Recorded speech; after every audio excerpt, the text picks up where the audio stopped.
تم تو خوشحال لوگ ہو، تم تو اچھے بھلے علاقوں کے رہنے والے ہو۔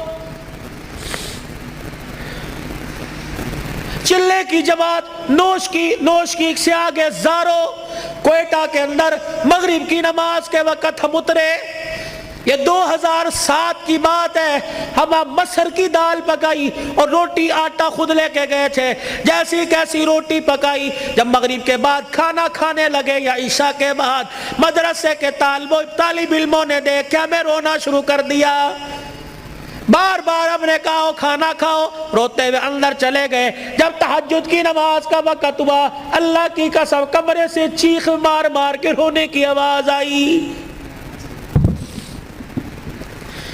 ہم نے امیر صاحب سے پوچھا اندر چلے جائے کا نہیں، امیر صاحب بھی اندر نہیں گئے۔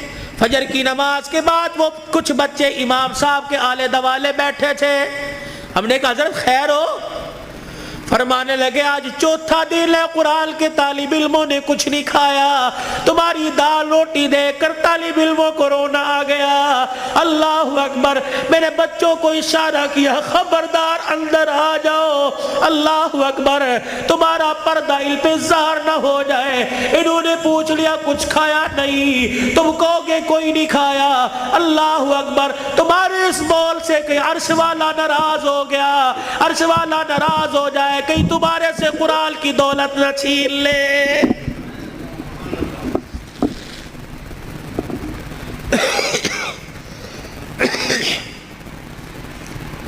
مال مویشی والے ہو، پیسے والے ہو،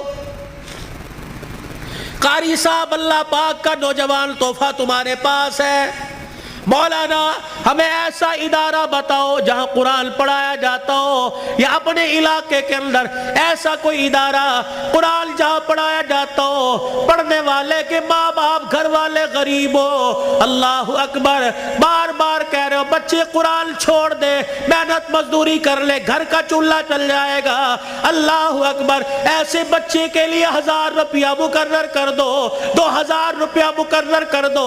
رب اکبر کی قسم ہے، اگر تیری محنت کی کمائی کسی طالب علم پہ لگی، وہ قرآن کا وارث بن گیا، اللہ کی قسم اٹھا کے کہتا ہوں قیامت کے دن وہ اکیلا جنت میں نہیں جائے گا، بلکہ تجھے بھی اپنے ساتھ لے کے آگے آگے جنت میں جائے گا۔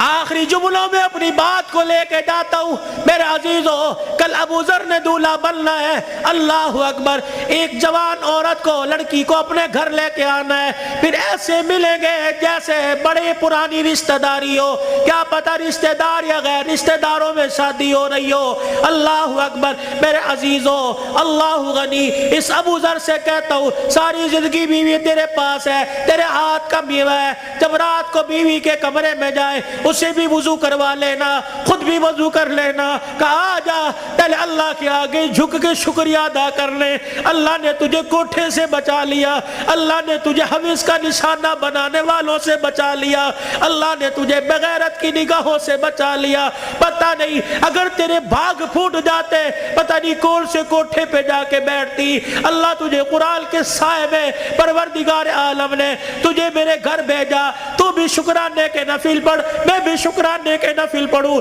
پھر دونوں میاں بیوی مصلی پہ ہاتھ اٹھا کے بیٹھ جانا، یا اللہ گود آباد کرنا، کوئی گانے والا نہ دینا، کوئی قرآن کا وارث دے دے، کوئی متقی دے دے، کوئی ولی دے دے۔ رب اکبر کی قسم ہے، علماء اکرام نے فرمایا شادی کی پہلی رات میاں بیوی اللہ کے آگے بیٹھ جاتے ہیں، اللہ پاک عرش سے رحمت کی چادر فرشتوں کے ذریعے بھجوا کر میاں بیوی کے اوپر تان دیتا ہے، پھر فرشتوں میں اعلان کرتا ہے اے فرشتوں دیکھو انہوں نے اپنے جذبات کو میرے قابو میں دے دیا، انہوں نے خواہشات کو میرے ہاتھوں میں دے دیا، جاؤ فرشتوں اعلان کرو مجھے میری کبریائی کی قسم ہے اس جوڑے کے گھر میں نہ ناچنے والا آئے گا نہ گانے والا آئے گا، اس کی نسل میں عبد القادر جیلانی سے چلواؤں گا، اس کی نسل معین الدین چشتی سے چلواؤں گا، اس کی نسل میں ایسے آئیں گے دل کو مخلوق خدا کی خدمت کرے گا اور رات کو مصلی پہ کھڑا ہو کے میں اللہ کو راضی کرے گا۔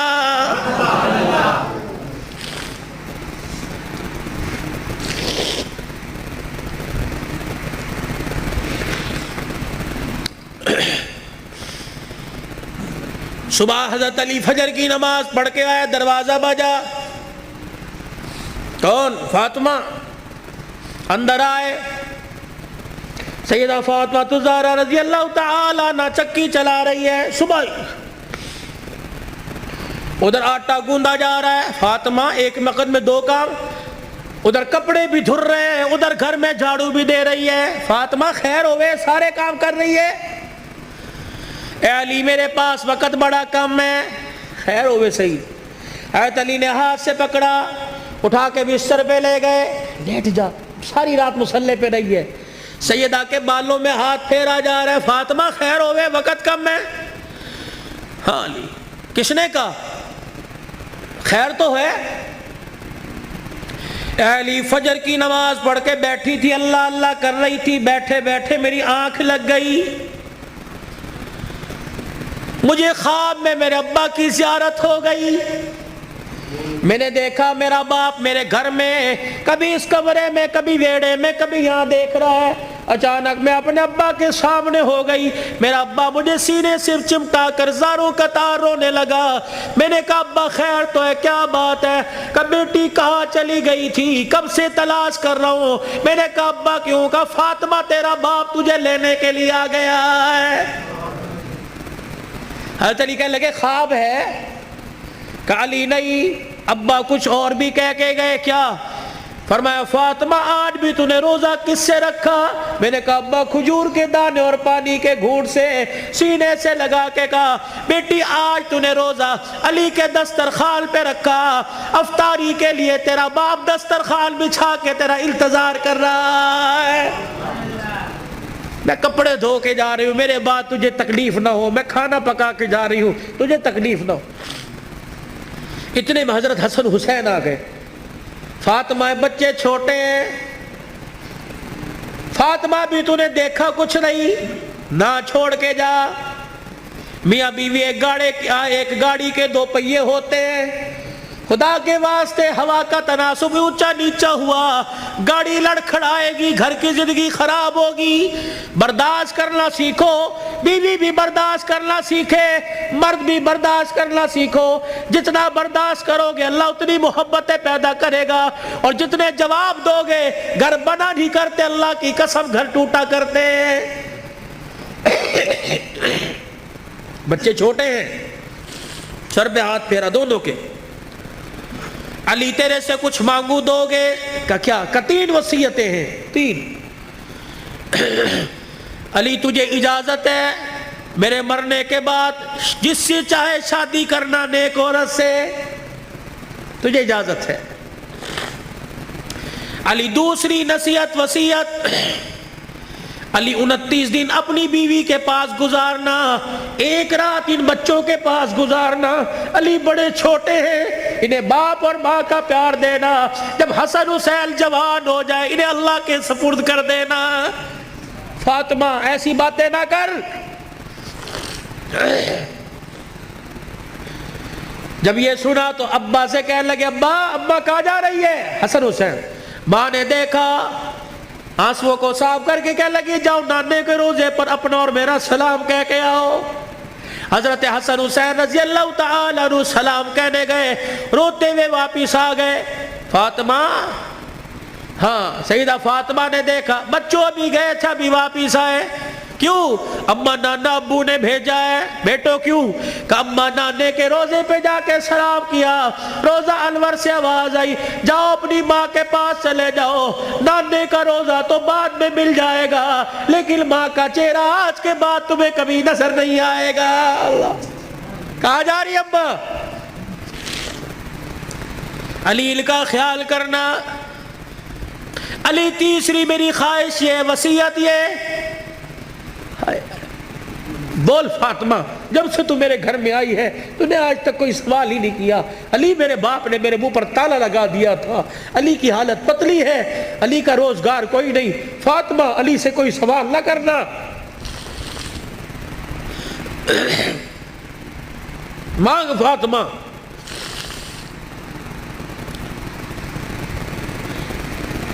کیا ہے؟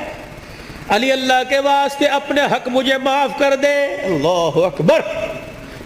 علی اللہ کے واسطے اپنے حق مجھے معاف کر دے. خیر تو ہے. علی قیامت کا دن ہوگا. اللہ حوض کوثر پر میں اپنے ابا کے پاس کھڑی ہوں گی. علی جب تو میرے باپ کے حوض کوثر پر آئے مجھے دیکھے اور میرے باپ سے گلہ نہ کر دینا کہ تیری بیٹی نے میرا حق ادا نہیں کیا ہے. حضرت علی نے جب یہ جملہ سنا پھوٹ پھوٹ کے رونے لگ گئے. کہنے لگے فاطمہ یہی بات میں تیرے سے کہہ رہا ہوں. اے فاطمہ جب اپنے باپ کے ساتھ حوض کوثر پر کھڑی ہو مجھے آتا دیکھ کر اپنے باپ کو اشارہ نہ کر دینا. یہ وہی علی آ رہا ہے جس کے گھر میں جانے کے بعد ایک مرتبہ بھی میں نے پیٹ بھر کے کھانا نہیں کھایا ہے. یہ وہ گھرانے اللہ کی قسم جن کا چرچا آسمان کے ملائکہ جن کا ذکر سن کے آسمان کے ملائکہ رونے لگ گئے. یہ وہ گھرانے یہ وہ محسنہ کائنات ہے. یہ وہ گھرانے کی عورتیں ہیں. شیخ عبدالحق محدث دہلوی رحمت اللہ علیہ نے لکھا قیامت کا دن ہوگا. علی کی گھر والی حسین کی اماں نبی کی بیٹی سیدہ فاطمہ الزہرا میدان معاشر میں پل صراط کے پاس آئے گی. پل صراط پہ چڑھنے لگے گی. عرش عظیم کا مالک اعلان کرے گا یا معاشر الانبیاء والاولیاء. اے میدان معاشر میں جتنے نبی کھڑے ہو سارے کے سارے آنکھیں بند کر لو. جتنے ولی کھڑے ہو سارے کے سارے آنکھیں بند کر لو. جتنے نمازی کھڑے ہو جتنے شہید کھڑے ہو جتنے متقی کھڑے ہو جتنے پرہیزگار کھڑے ہو جتنے حافظ الحدیث کھڑے ہو جتنے قرآن کے حافظ کھڑے ہو سارے کے سارے اپنی آنکھوں کو بند کر لو کیونکہ پل صراط سے محمد کی بیٹی فاطمہ الزہرا گزرنے والی ہے. جل کے پردوں کی آسمان والوں نے تعریف کی. اللہ اکبر. اپنے گھروں میں ایسی عورتوں کا انتخاب کرو. اپنے بچوں کے لیے ایسی بیویوں کا انتخاب کرو. اپنی بیٹیوں کے لیے ایسے شوہروں کا انتخاب کرو کہ جل کا چہرہ دیکھے خدا یاد آ جائے اور جل کو گلی میں چلتا پھرتا دیکھے مصطفیٰ یاد آ جائے.